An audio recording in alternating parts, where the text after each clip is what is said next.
செகான்ஜி பேசுகின்றேன். இன்று பேச இருக்கும் தலைப்பு பகிர்தலே ஆனந்தம். நான் ஒரு தியான இயக்கம் நடத்தி வருகிறேன். அதனுடைய பெயர் self confident encouragers moments. Self confident encourages meditation moments. அதனுடைய கோட் வேர்டு என்னன்னு தெரியுமா?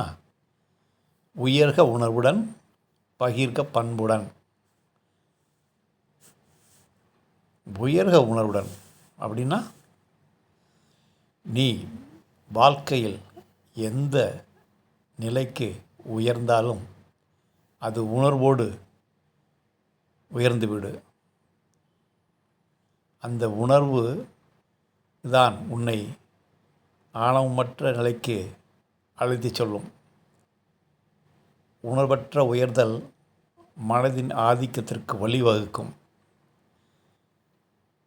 அதனால்தான் நீ எந்த நிலைக்கு உயர்ந்தாலும் உணர்வோடு உயிர்ப்போடு செல்ல வேண்டும் என்பதை குறிப்பதற்காகத்தான் உயர்க உணர்வுடன். அப்படி உயர்ந்த பின், செல்வத்தில் உயர்ந்த பின், அருளில் உயர்ந்த பின் அதை பகிர வேண்டும். அது எப்படி பகிர வேண்டுமென்றால், கொடுக்கிறேன் என்ற ஆணவத்தோடு பகிரக்கூடாது. அது பாவம். பண்புடன் பகிர வேண்டும். ஆதலால் பகிர்க பண்புடன் என்று கோட் வேர்டை இணைத்துள்ளேன். பகிர்தலே ஆனந்தம். பகிர்தல் என்றால் கொடுத்தல். பகிர்ந்து பார்த்தால்தான் அதனுடைய அந்த உணர்வின் அர்த்தம் தெரியும். இந்த இயற்கை நமக்கு அறிவை கொடுத்தது. அதே இயற்கை பேரறிவையும் கொடுத்தது. அந்த பேரறிவை பகிர்தல் வேண்டும். அந்த ஞானத்தை பகிர்தல் வேண்டும். இந்த உலகத்தில் உள்ள மனிதர்கள் பெரும்பாலும் அறியாமையில் இருக்கின்றார்கள். அந்த அறியாமையை விலக்கி அவர்களுக்கு அவர்களுடைய இயல்பினை சுட்டி காட்ட வேண்டும். அறியாமைதான் அவர்கள் ஆணவத்தோடு நடக்க வைக்கின்றது. அதே அறியாமைதான் ஆண்டவத்தன்மையை உணர்வதற்கும் வழிவகுக்கின்றது. அறியாமைதான் ஒருவனை மூடனாக்குகின்றது. அதே அறியாமைதான் அந்த அறியாமை விட்டு விழித்தெழ வேண்டும் எண்ணம் தோன்றி அவன் ஆண்டவத்தன்மைக்கு, கடவுள் தன்மைக்கு, இயற்கை தன்மைக்கு, பிரபஞ்சத்தன்மைக்கு உயிர்த்தெழ வழிவகுக்கின்றது. ஒருவன் தியானித்தால், மனதை கடந்தால் அவனுக்கு பல சித்துகள், பல திறமைகள் வரும். அந்த நிலையில் மனம் ஆணவத்திற்கு ஆட்படும். தான் என்ற ஆணவம் வந்துவிடும். அதை சமணப்படுத்த கருணை என்ற உணர்வையும் நாம் அதிகரித்து கொள்ள வேண்டும். அந்த கருணையும் தியானமும் ஒன்றிணைந்தால்தான்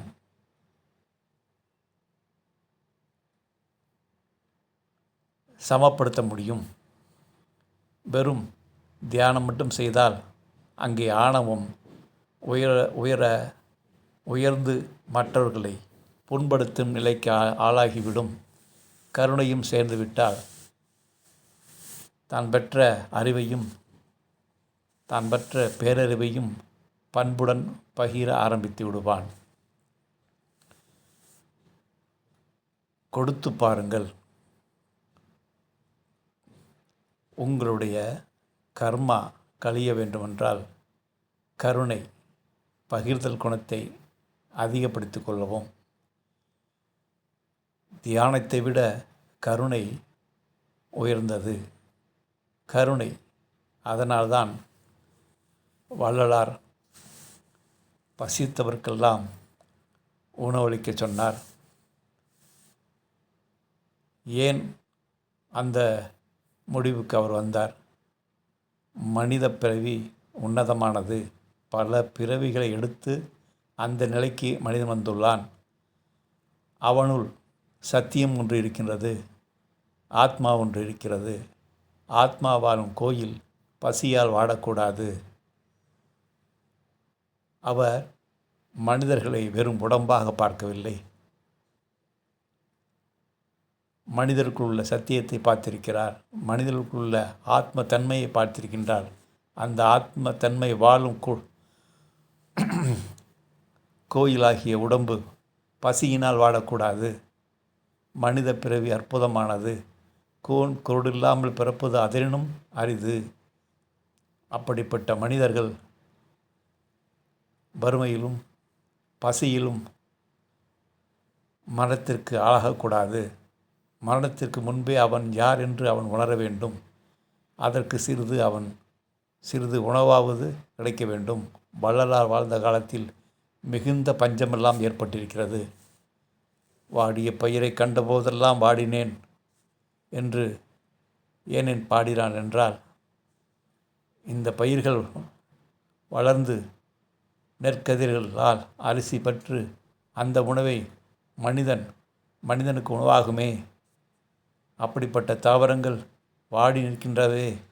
இதனால் மனிதகுலம் பசிக்கு ஆட்பட்டு வாடுமே என்று நினைத்துதான் வாடிய பயிரை கண்டபொழுதெல்லாம் வள்ளலார் வாடியிருக்கின்றார். அந்த அளவுக்கு அவர் மென் மனதுடன் இருக்கின்றார். அவர் பிரபஞ்ச மனதுடன் செயல்பட்டுள்ளார் வள்ளலார்.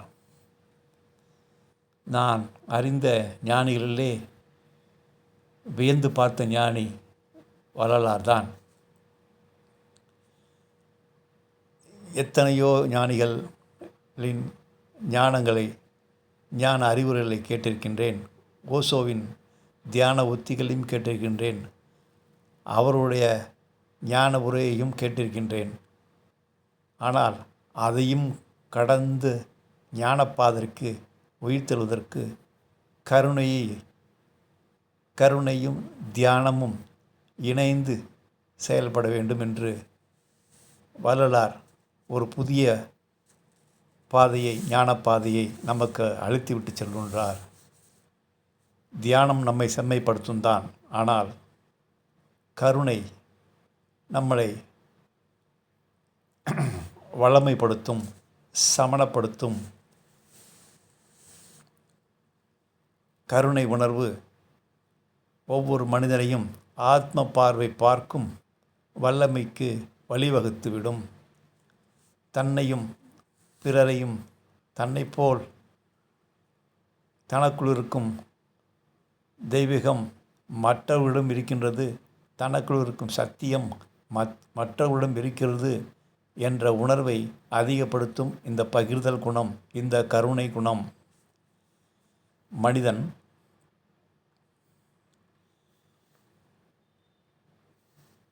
தன் திசை மாறி வேறெங்கோ சென்று கொண்டிருக்கின்றான்.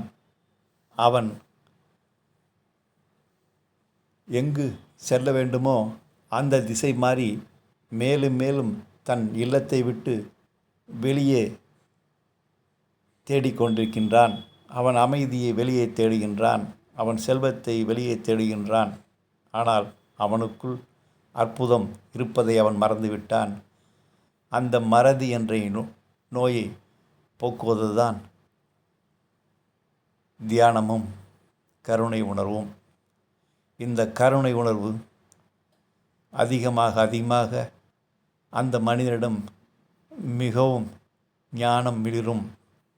வள்ளலார் இந்த அளவுக்கு ஞானத்தில் உயர்வதற்கு காரணமே கருணை உணர்வுதான்.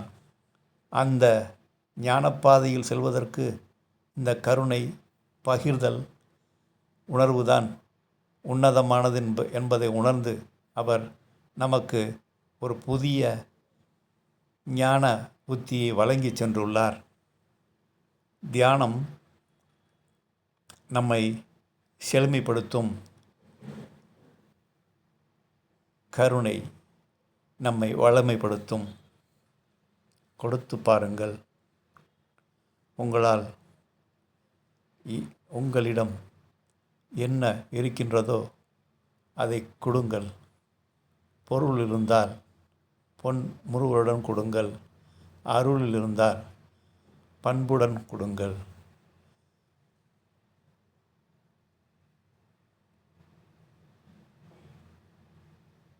மனிதர்களே, நாம் இந்த பிரபஞ்சத்திடமிருந்து பிரிந்து வந்தவர்கள்தான். மீண்டும் அந்த பிரபஞ்சத்தன்மைக்கே ஒன்றுவதுதான் நமது இயல்பு. அதுதான் நம்முடைய வீடு பேறு. ஆனால் பல மனிதர்கள் செல்வத்தையும் புகழையும் தேடி தன் இயல்பான குணத்தை மறந்துவிட்டனர். அது ஒரு மிகப்பெரிய மகா மறதிதான்.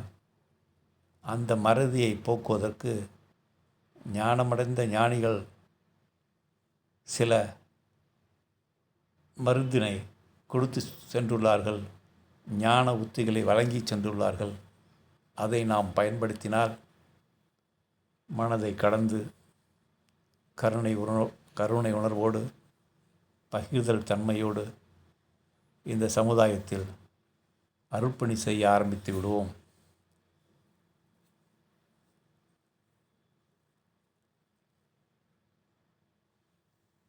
உயர உணர்வுடன் இந்த உணர்வு அதிகமாக விழிப்புணர்வு அதிகமாகும். விழிப்புணர்வு அதிகமாக சூப்பர் கான்சியஸ் நிலைக்கு அந்த மனிதன் சென்று விடுவான். சூப்பர் கான்சியஸ் நிலைக்கு சென்று விட்டால் அவன் அருள் உலகத்திற்கு சட்டென தாவி விடுவான். அவனிடம் குவாண்டம் ஜம்ப் எளிதாக நடந்துவிடும். அருள் உலகம் காலம் கடந்தது. சராசரி மனித வாழ்க்கை நியூட்டோனியல் சயின்ஸ் சேர்ந்ததாகும். அது இடம், பொருள், நேரம் அதனை சார்ந்தது. அருள் உலகம் நிகழ்காலத்தை சார்ந்தது. மனதிற்கிடையே எண்ணங்களுக்கிடையே இடைவெளி ஏன் ஏற்படுத்த வேண்டுமென்றால் அந்த இடைவெளிதான் அருள் உலகின் துவக்கம். அந்த இடைவெளிதான் இறைத்தன்மையின் வாசல்.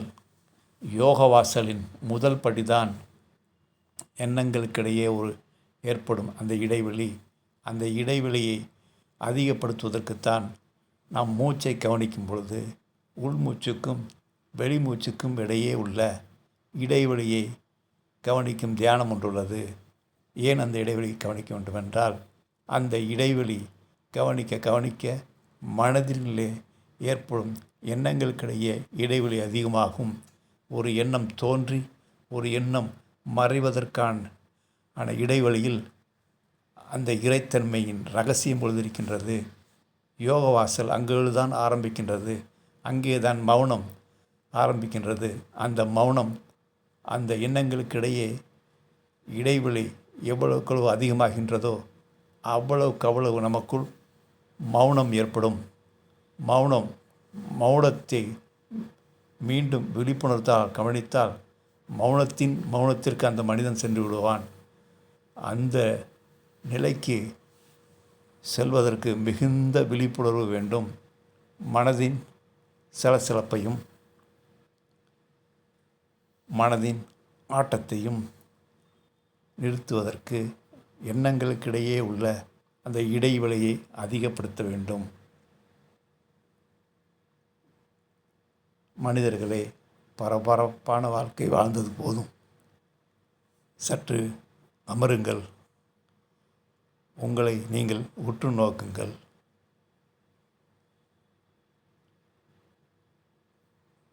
உங்கள் செயல்களை கவனிங்கள். உங்கள் உடல் அசைவுகளை கவனியுங்கள்.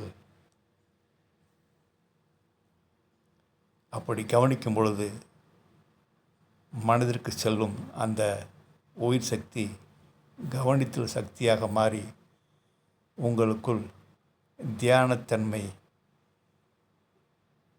எழுவதற்கு வழிவகுக்கின்றது. பரபரப்போடு செயல்படும் மனிதனை விட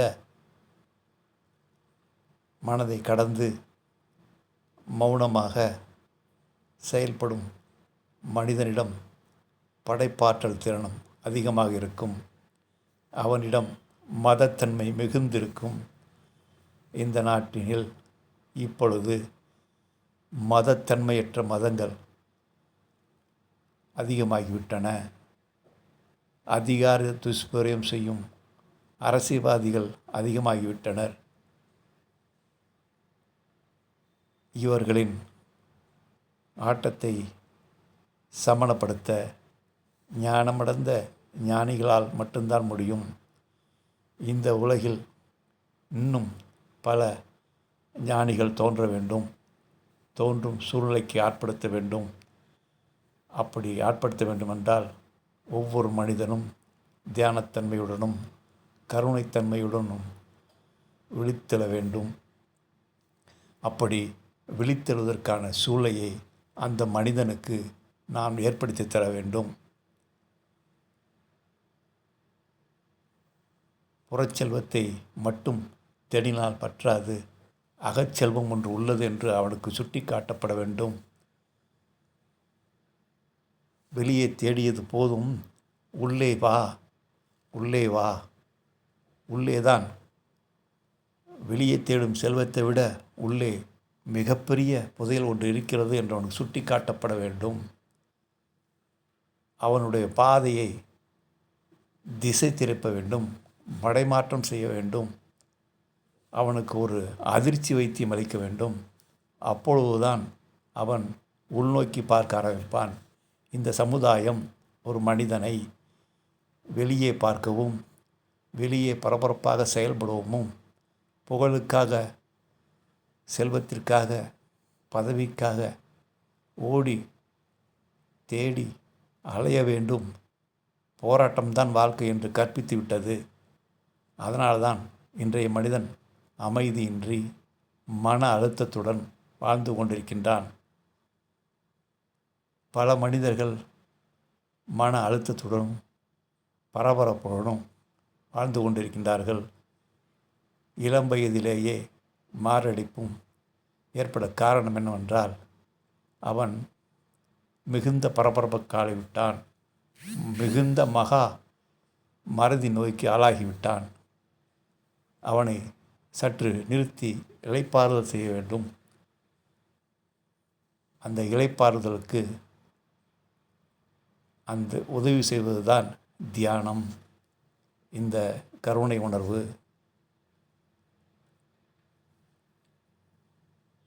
மனிதா, நீ கடலில் வாழும் மீனல்ல, நீ கடலின் அலை.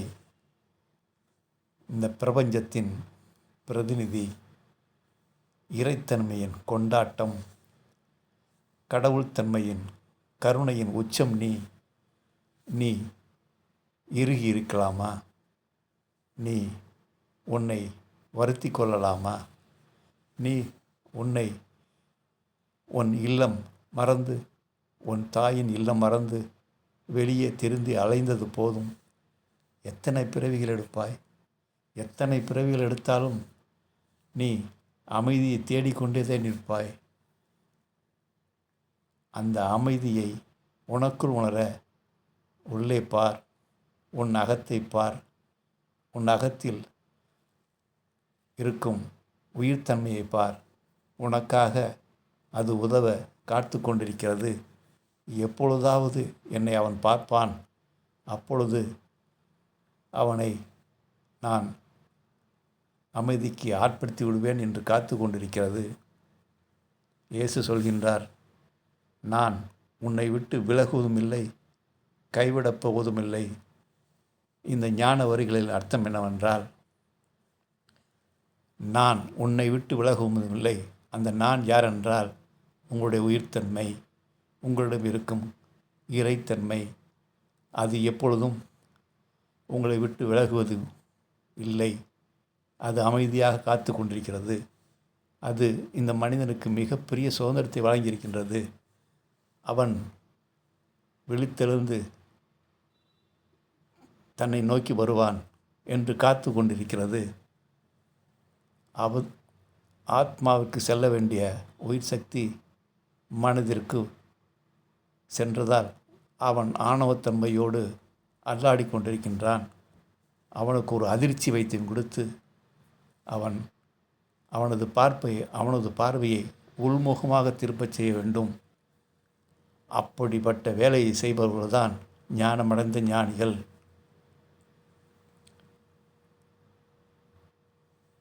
காத்து கொண்டிருக்கிறது, உனக்காக தவித்து கொண்டிருக்கிறது, உனக்கு உதவ காத்து கொண்டிருக்கிறது. உனக்குள் இருக்கும் உயிர்த்தன்மை, அந்த ஆத்மா உன் பார்வைக்காக காத்து கொண்டிருக்கிறது. உனக்கு உதவ வேண்டும் என்று காத்து கொண்டிருக்கிறது. நீ அதனிடம் கேட்காமல் வெளியே கையேந்து கொண்டிருக்கின்றாய். நீ பிச்சைக்காரன் அல்ல.